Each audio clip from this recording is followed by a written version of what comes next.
வானில் சத்தமிட்ட கருடன் வட்டமிடுவதற்கு காரணம் இதுதானா?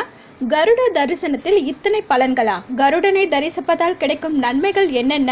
கருடன் வட்டமிடுவதன் பலன்கள் என்னென்ன? எந்தெந்த கிழமைகளில் கருடனை வணங்கினால் என்னென்ன பலன்கள் கிடைக்கும்? பறவைகளின் அரசன் கருடன் ஆவர். எல்லா திசைகளிலும் வேகமாக பறக்கக்கூடிய பறவை. வட்டம் அடிக்கும் போது பருந்துகள் இன்னமும் உயரத்தில் பறக்கும். அப்படி உயரே பறக்கும் போது அதுவரையில் பார்த்த பகுதியை விட சற்று அதிக பகுதியை பார்க்க முடியும். இதனால் அதிக சக்தியும் வீணாகாது. இப்படி வட்டம் அடிப்பது எப்போது வேண்டுமானாலும் நடக்கலாம். அதுபோல கருடன் 3 முறை மட்டுமே வட்டமிடும் என்பார்கள்.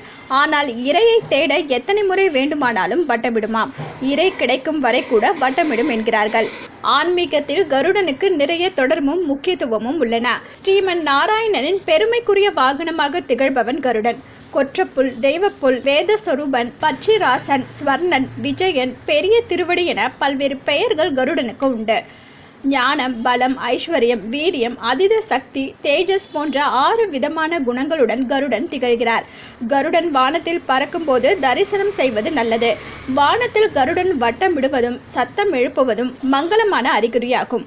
கருடனின் குரலை கேட்பதும் நல்ல பலன்களையே தரும். ஸ்ரீ கருட பகவானுக்கு சிவப்பு நிறமுள்ள பட்டு வேஷ்டியை அணிவித்து மல்லிகைப்பூ, மறுக்கொழுந்து, கதிர் பச்சை சண்பக பூக்களால் அர்ச்சனை செய்வார்கள்.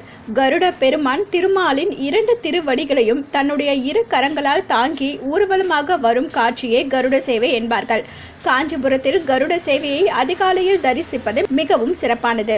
வாழ்வில் ஏற்படும் அனைத்து விதமான பிரச்சனைகளுக்கும் நிரந்தர தீர்வை தருவது கருட தரிசனம் ஆகும். இந்த கருட தரிசனத்தால் பாவத்தை போக்க முடியும். நாக தோஷத்தில் இருந்து மீள முடியும். தோல் வியாதிகளில் இருந்து விடுதலை பெற முடியும். பூஜைகள் அல்லது மந்திர உச்சரிப்புகளில் அறியாமல் நடக்கும் தவறுகளால் ஏற்படும் பாவத்தை போக்கவும் இந்த கருட தரிசனமே சிறப்பானது. கருடனை தரிசிக்கும் கிழமைகளை பொறுத்து அதன் பலன்களை நாம் பெறலாம்.